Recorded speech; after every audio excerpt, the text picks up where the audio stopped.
Once again, Christian greetings to all our valued listeners and viewers throughout the whole world, even more particularly to all Shepherd's Rod believers, and most especially to our beloved brothers and sisters in the United States of America. Special greetings to our brethren in Colorado, our brethren in Georgia, in Kansas, in Missouri, in Texas, Chicago, Illinois, in Arkansas, in California, in New York, in Pennsylvania, in Canada, Fiji Island, Mexico, Spain, Africa, Kenya, Pakistan, Zambia, to the United Kingdom, to our brethren in Australia, and also to our brethren in Malaysia, and Indonesia, and Papua New Guinea, and to the rest of the 144,000 living saints scattered abroad. Greetings. May the good Lord bless you, my dear brothers and sisters.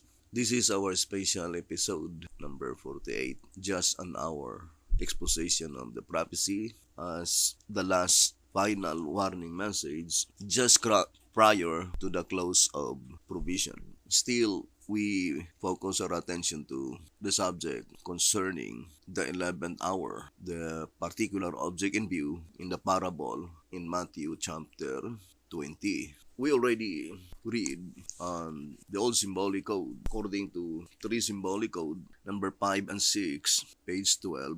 The 11th hour, the last hour of the symbolical day, is the end of the world. And according to answerer number 2, page 36, the end of the world is the harvest, which is also called investigative judgment. So it says here in answerer number 2, page 37, thus to all practical purposes, the harvest is indeed the end of the world. Answerer number 2, page 37. So the harvest is the end of the world, or the end of the world is the harvest. In track number 3 on page 88, it says the judgment is the harvest. Track number 3, page 88. So the judgment is the harvest. But since the harvest is a provisionary time, it must be pointing to the investigative judgment, not the executive judgment, even in the parable itself, because close of provision was illustrated as the 12th hour sunset. So 11th hour is the last part of provisionary time in the parable in Matthew 20, and it is pointing to the last generation of men. Now, I would like to read again the statement on answerer number 2, page 36.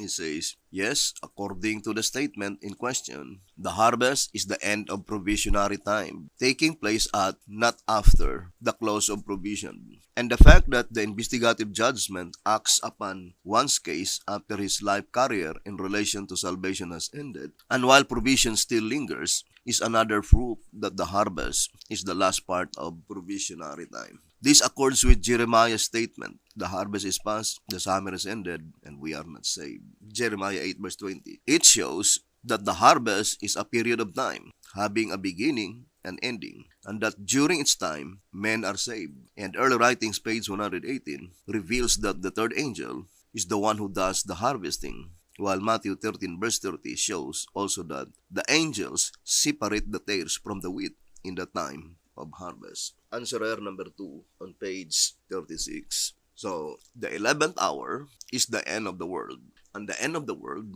is the harvest. But harvest is the judgment. There are 2 judgments, the judgment that pertains to the dead and the judgment that pertains to the living. And here in White House Recruiter on page 21, it says, now that for the first time, the parable is ablaze with light, none but the eye that is hopelessly gone out in dungeon darkness can fail to see distinctly that the message with which we Seventh-day Adventists were entrusted in 1844 at the 9th hour is not the 11th hour message, not the message of the judgment of the living, but rather only of the judgment of the dead. So, to repeat again, the 11th hour message is concerning the judgment of the living. If you will look at the divine pattern in the judgment that pertains to the dead, there are 2 inspired messengers that had been raised by God. First, William Miller, the messenger that had been raised by God before the commencement of the judgment that pertains to the dead. And then, Sister White, the messenger raised by God at the time when the judgment that pertains to the dead is in progress. Now, I would like to read Jezreel letter number 2, page 2. It says, how will we get the message of the judgment for the living? Jezreel letter number 2, page 2. How will we get the message of the judgment for the living? The answer is clear to all. We will get it in the same way we got the one in 1844. Since it then came through inspiration and through God's own chosen instrumentality, it is certain that the additional message, early writings, page 277 too, is to come in the same way. That is, by inspiration through God's own chosen agency. Indeed, truth is never revealed in any other way but by inspiration. See 2 Peter chapter 1 verse 20. Here the sharper's rod is very plain that we will get it in the same way we got the one in 1844. Now let us focus first to the judgment that pertains to the dead, because the voice of inspiration says we will get it in the same way. William Miller is classified as the messenger, the first angel's message, the messenger of the first angel's message in the judgment that pertains to the dead. So let me read to you. 2SR page 181. It says, 2SR 181. The midnight cry was first proclaimed prior to 1844, and the coming of the bridegroom was Christ coming to the most holy place in the heavenly sanctuary for the investigative judgment of the saints. The investigation being in two sections, first the judgment for the dead and the second for the living. The cry must be repeated, otherwise we would have no present truth for the time of the judgment of the living. The cry for the living being of a greater importance to the world than the one for the dead, and as the virgins are a figure of the living church, the parable must have a direct application to the church at this present time, the coming of the bridegroom for the judgment of the living. But indirectly, it points back to the commencement of the midnight cry, the first angel's message, the judgment for the dead. The messages being of the same event, judgment, both for the living and for the dead, are called the midnight cry. The same is proven by the parable itself. So, we know that the midnight cry, in the judgment that pertains to the dead, that is the message delivered by William Miller. And it is also called as the first angel's message. Here on 2SR 238, it says, the 12th hour of the dial to the left represents sunrise, and on the right, sunset. The 6th hour in the light part, noon, and in 6 in the dark part, midnight. The message at the 6th hour by Miller is called the midnight cry. See early writings, page 277. So, the message that had been proclaimed by William Miller is categorized as the first angel's message and also called the midnight cry. But Sister White is categorized as the message or the messenger of the third angel's message. Here in General Conference Special on page 38, it says, the third angel's message, in its former phase, the judgment for the dead, was unfolded to the denomination by one person, the founder of the denomination, and that one directed other co-laborers. So must it be with respect to the message in its latter phase, the judgment for the living. General Conference Special, page 38. So this statement is plain enough to be misunderstood. That if in the primary phase, in the judgment that pertains to the dead, the messenger of the third angel's message is only one person, so it must be in the judgment that pertains to the living. Now, let us honestly and seriously deal this important question. Betty Hotep was raised by God from 1930 to 1955. What is the classification of Betty Hotep? Is he the messenger of the first angel on its final phase? Or is he the messenger of the third angel on its final phase? We need to base our conclusion to the word it is written, not by assumption. I remember the Shepherd's Rod plainly told us on track number 9, page 6, in considering the several scriptures bearing on this point and on the kindred points in question, we must base our conclusion solely on the weight of evidence, so that we may not only know all the truth, but also teach nothing but the truth. Track number 9.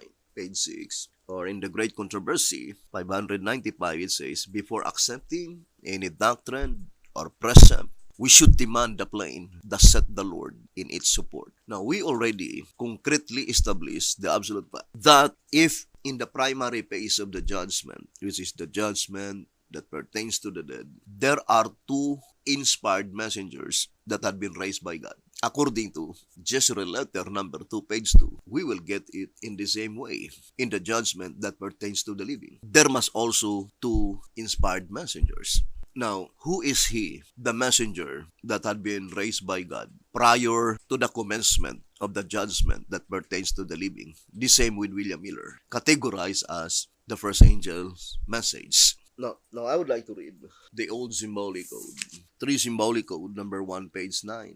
3 symbolic code number 1, page 9. It says, among Adventists, the term third angel's message is understood to contain the first, second, and the third angel's messages, but not so when we use the expression second angel's message. The shepherd's rod is using the term third angel's message to convey the fact that the proclamation of all three angels' messages are to be repeated. Hence, both are correct. The second angel's message is to be proclaimed again in the message of Revelation 18 verse 4. The first angel's message is now being proclaimed anew in the message of the judgment of the living. Malachi 3 verse 1 to 4. While the third angel's message is to be repeated during the loud cry, thus making for the reproclamation collectively of the third angel's message or three angels' messages. 3 symbolic code number 1, page 9. B.T. Hotep declared clearly that the first angel's message is now being proclaimed anew in the message of the judgment of the living. So B.T. Hotep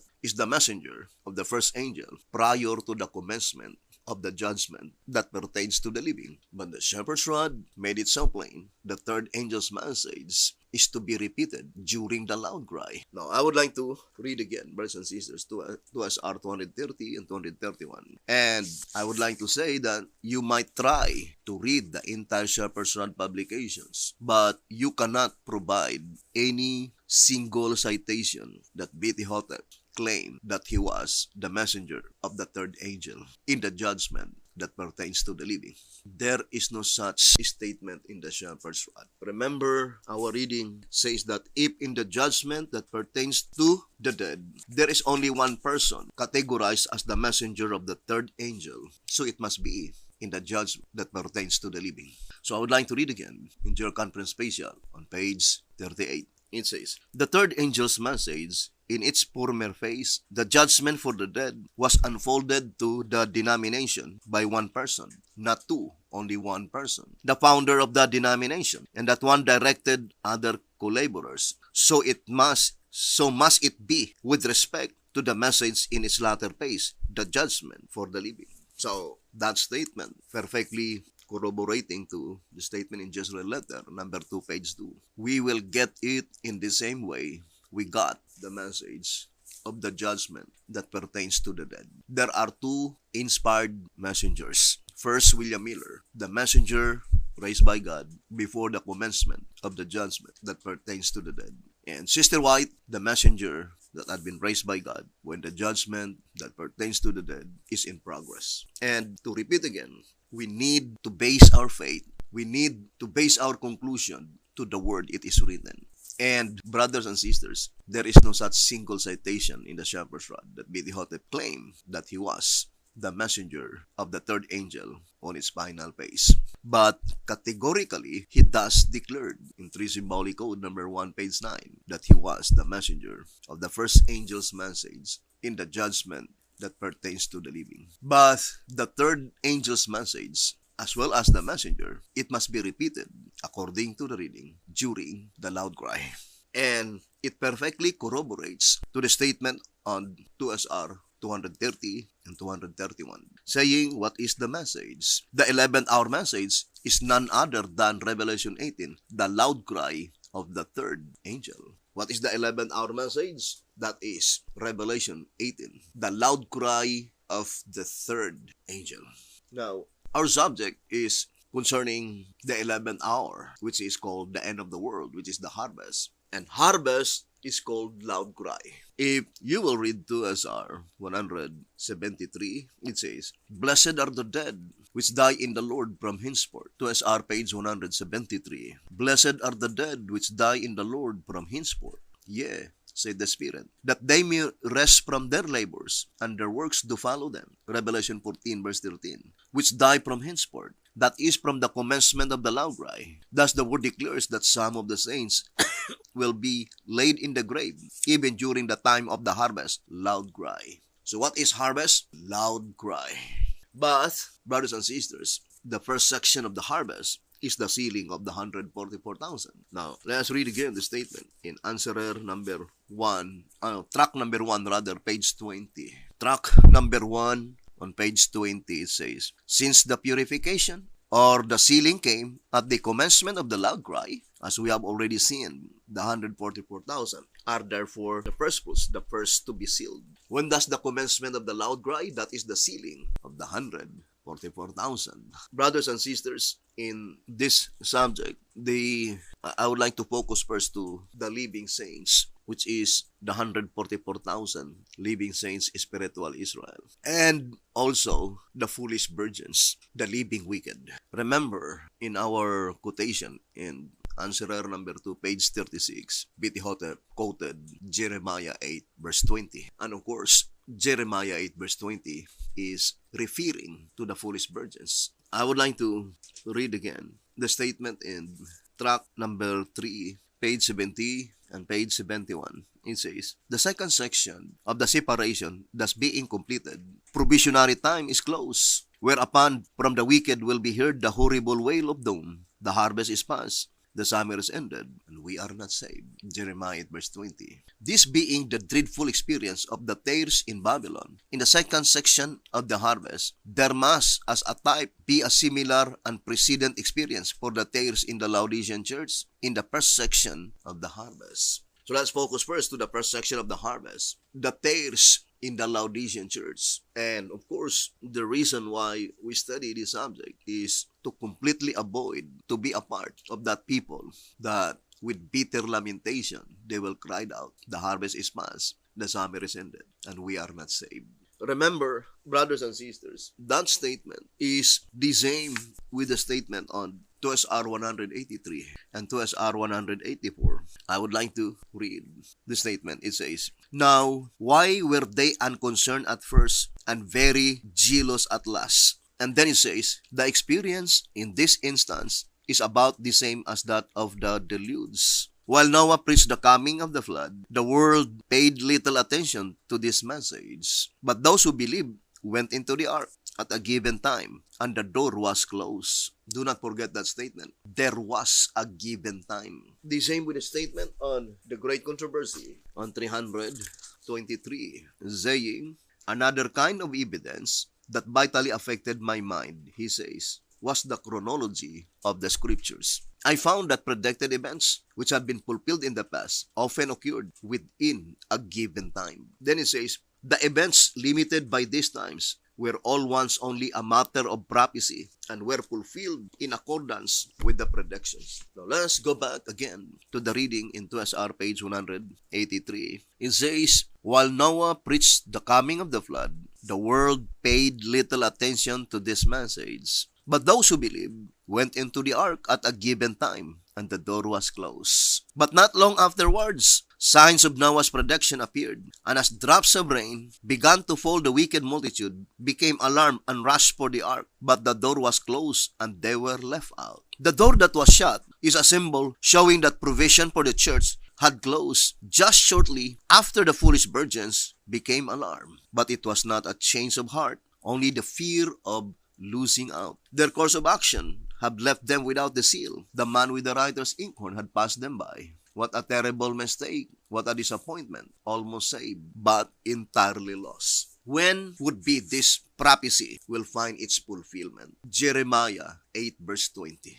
Here in White House Recruiter, let's read. White House Recruiter on page, beginning from page 37 and page 38. Tragically, those who now fail to fill their vessels with this extra oil, the additional truth, that of the judgment of the living, flowing from the golden bowl, will finally see their lamps flicker out forever like a guttered candle. Oh, in what consternation then will they search for the precious golden oil, and with what infinitely greater anxiety than they now search for gold and for prestige. But alas, then like Esau, though they seek it certainly with tears, they shall find no place of repentance. They purchase their oil too late. The door is closed when they reach it. And to their frantic knocking at it comes the terrifying reply, I never know you. Matthew 7 verse 23. Then is the harvest of the first fruits past. So the statement is very plain. Then is the harvest of the first fruits past, the fruits garnered in, and the tares shut out unto destruction. They're in agony, to wail and to gnash their teeth. The harvest is past,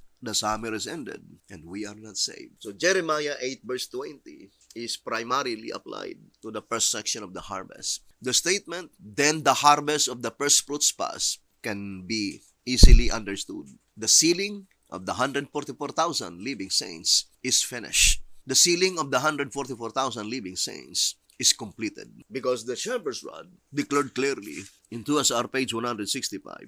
It says, when this number is sealed, probation will close for the church. I would like to read the upper portion. Thus the 144,000 are those who are sealed in the judgment for the church, and with them the judgment for the living commence. Therefore, they are the first fruits. When this number is sealed, probation will close for the church. So let us strive with all our power to be among that special company, the 144,000 living saints, the 11th hour company, that when that number is sealed, probation close for the church. Or in other words, when probation close for the church indicates that the sealing of the 144,000 is finished. Remember, in 1SR Packet Edition, on page 9, it says, how can one escape the slaughter? And how can one escape the slaughter? Unless one knows what the sealing is, what the marking is, when it is to be, and where it is to be.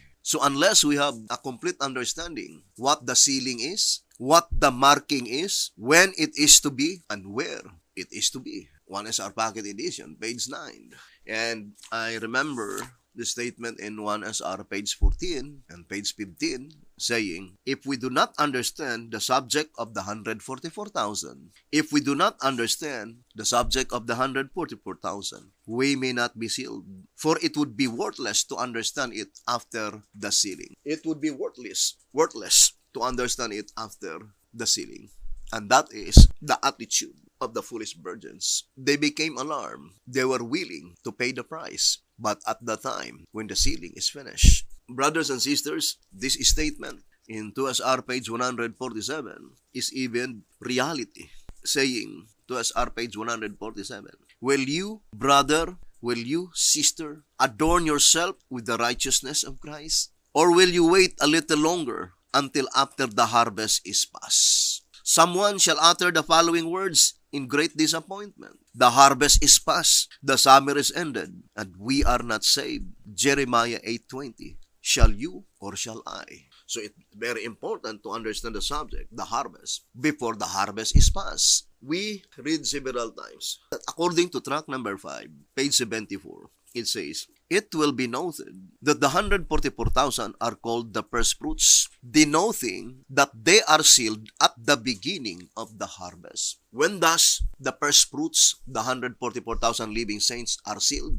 At the beginning of the harvest. In answerer number 2, page 36, it says, it shows that the harvest is a period of time, having a beginning and ending, and that during its time, men are saved. So, the harvest is divided into 2 sections, the beginning and ending. In what period of time by which the 144,000 living saints are sealed? According to the shepherd's rod, they are sealed at the beginning of the harvest. Track number 5, page 74. Not at the ending, but they are sealed at the beginning of the harvest. So let us now ascertain clearly that particular period of time which is called the beginning of the harvest, which is the sealing of the 144,000, because they are sealed at the beginning of the harvest. Now, I would like to read track number 12. So, hoping, brethren, you will not forget. Because as we continue in this subject,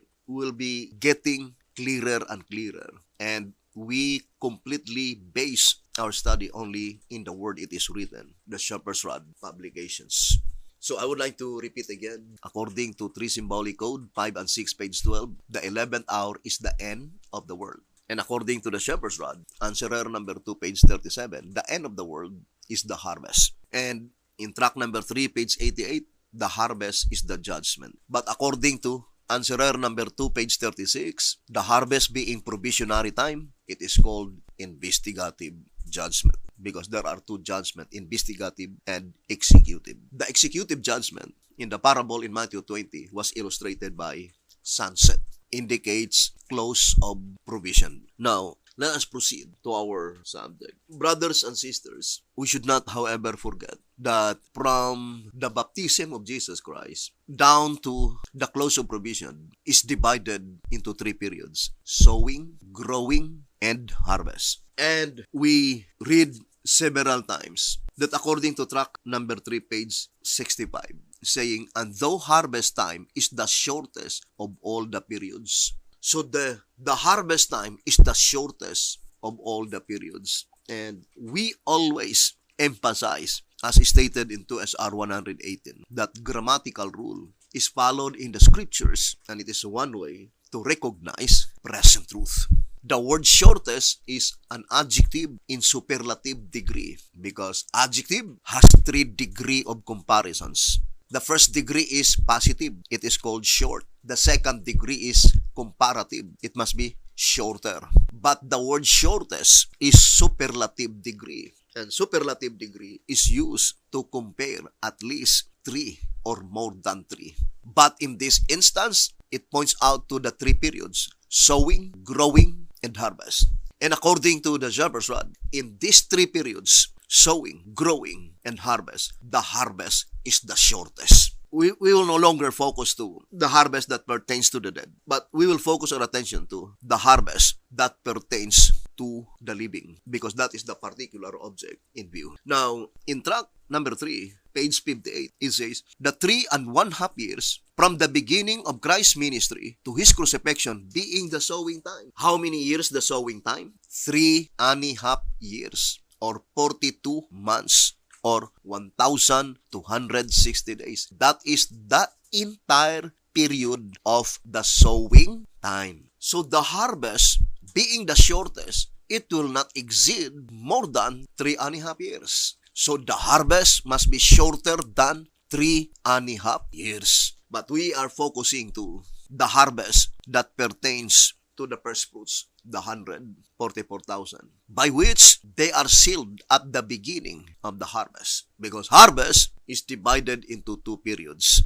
beginning and ending. But the Shepherd's Rod plainly told us in track number 5, page 74, that the 144,000 are sealed at the beginning of the harvest. Not at the ending, but rather at the beginning of the harvest. Now, I would like to read track number 5 on page 88. It says, and finally, the only revelation pertaining to and coming at a year and preparing the 4 angels for to slay the 3rd part of men is, says the Lord, the year of my redeem. Isaiah 63 verse 4. And this year, we know that the word this is demonstrative pronoun in a singular form. So there must be a specific year. And this year, pointing to the year of my redeem, at which his people are redeemed, is, of course, the time of the sealing and of the deliverance of the 144,000. So according to the Shepherd's Rod, in that predicted year, that is the year by which the 144,000 are sealed, as well as the year by which the 144,000 are delivered. So we need to study closely. When would that year, that predicted prophecy, the year of my redeem? And I would like to say that God, our Almighty God, merciful and loving God, has provided us different methods. I would like to read that statement on 1SR Packet Edition. On page 56, it says, the eye focus to the light of heaven sees that Jehovah God, the super artist, has employed in the scriptures every method known to mankind by which to unfold the wondrous structure of redemption. You see, if we will focus only our eyes to heaven or to the heavenly sanctuary, God will show to us every method to make known unto us, to unfold the wondrous structure of redemption. Remember, brethren, that according to SR page 187, saying, the true worshippers in the earthly, SR 187, the true worshippers in the earthly, who by faith look forward to the administration of the heavenly, were credited in the books of heaven as worthy of life eternal. Who are they, the true worshippers on this earth? They are those who by faith, they look forward to the administration of Jesus Christ in the heavenly sanctuary. And because of that, they were credited in the books of heaven as worthy of life eternal. Let me read to you here in track number 3. It says here, track number 3 on page 88. Let's read. Track number 3, page 88. Now we see that by testimony of prophets, by parable, and by ceremonial type, God has wrought the towering structure of fact. So in this reading, there are 3 chosen mediums employed by God to reveal the wondrous structure of the plan of redemption. First, the testimony of the prophets. Second, the parable of Jesus Christ. And third, by ceremonial type. So let's read again the statement. Now we see that by testimony of prophets, by parable, and by ceremonial type, God has wrought the towering structure of fact that, number 1, the judgment is the harvest. The separation of the tares from the wheat, the end of the world. Thus, the judgment, the harvest, embraces 2 phases, 2 periods. The former for the dead, the latter for the living. That third, the one takes place according to the records in the books in the heavenly sanctuary, whereas as the other takes place simultaneously in the church on earth and in the books in heaven. And that, number 4, the very fact that the subject is now being revealed in its fullness testifies that we are just on the verge of passing out of the former and into the latter phase and period, and that we are therefore living in the last days of earth's history. Now this is the question. Thus, the subject is now being revealed in its fullness. Brothers and sisters, it cannot be construed that because it was written by B.T. Hotep understood everything that he had written. The situation is the same with Daniel, with John the Beloved. They were the writers of their own books, but they themselves did not fully understand what they had written. In the Great Controversy 344, it says, even the prophets who have been favored by God with a special illumination did not fully comprehend all the messages that they had written. As a matter of fact, in Manuscript Release, Volume 7, 417, it says that each of the ancient prophets spoke less in their time, and their prophesying is in force for us. So that state must be applied to all the prophets who died. And the same with the statement in Volume 6, page 19, saying, mysteries into which angels desire to look, which prophets and kings and righteous men desired to understand, the remnant church will carry end messages from God to the world. The prophets prophesied of these things,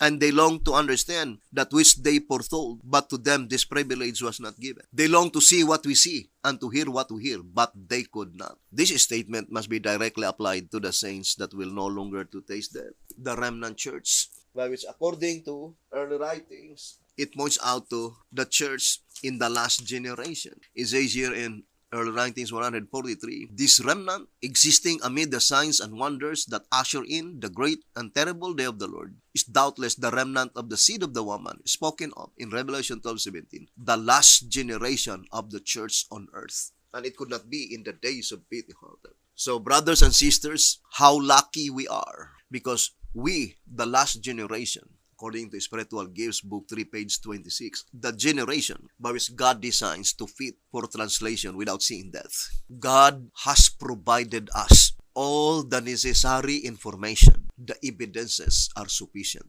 to establish the wondrous structure of the plan of redemption. We have the Bible as well as the Golden Bowl. So, if the subject of the plan of redemption as stated on track number 3 on page 88, that it is now being revealed in its fullness. Revealed in its fullness. That is pointing to the book of Revelation. Because to understand the Bible is to understand the book of Revelation, as stated in 2SR page 9. But, accordingly, in 2TG number 12, page 30, the revelation is to be more fully understood during the judgment of the living. That is the promise. And I love so much this reading in 1TG 37, page 11, saying, 1TG 37, page 11, those who are fortunate enough to have this revelation brought to them are the people. There is no other safe conclusion if God causes the prophecies to be written, sealed, and then unsealed at His will and at the time appointed. 1TG 37, page 11. So, I'm trying my best to study the prophecy in positive way, not on negative way. I am not interested to study the fate of the wicked, but rather the fate of the righteous. And the only reason that we quoted those portions that predicted event when the wicked will lament and mourn is to avoid such predicted event, not to be a part of them. I remember the statement in 1SR Pocket Edition. It says, page 5 and page 6, 1SR Pocket Edition, it says, its dominant doctrinal concern being the truth of the 144,000 and a correct understanding of it being a life and death matter to all, the rod unfolds it from several different angles. It's urging the denomination to prepare for the glorious deliverance of the saints and against the inglorious destruction of the sinners, as foretoken by the marking and the slaying recorded in Ezekiel 9. One is our Pocket Edition, page 5 and page 6. So, brothers and sisters, on our next episode, let us concretely establish the absolute facts, the word it is written, concerning the exact period of time that pertains to the harvest of the first fruits, the beginning of the harvest, or the year of my redeem. The only thing that I could say is that here in 1TG number 21, it says, 1TG 21, page 21, we may now intelligently choose to be with or choose to be tares. Or in other words, life is just but we make it, right? We are the one choosing our own destiny. In 1TG 50, page 15, it says, life is but what we make it. Brethren, it says in page 45, White House Recruiter, for worse or for better, brethren, you are now in the blessing light of God's word, left to make your own decision, whatever it be, though you will never have a just cause either to exalt or to blame another for it. The responsibility is now entirely yours. So, this is the statement in 1TG 21, page 21. We may now intelligently choose to be with or choose to be tares. If after knowing this truth, so after we completed this subject, the 11th hour, if after knowing this truth, some choose to be tares, they of course will have gained nothing and need not be surprised when they land in hell. Thank you very much for listening and viewing this program. We love you, brethren. May the good Lord bless you and have a beautiful, wonderful evening.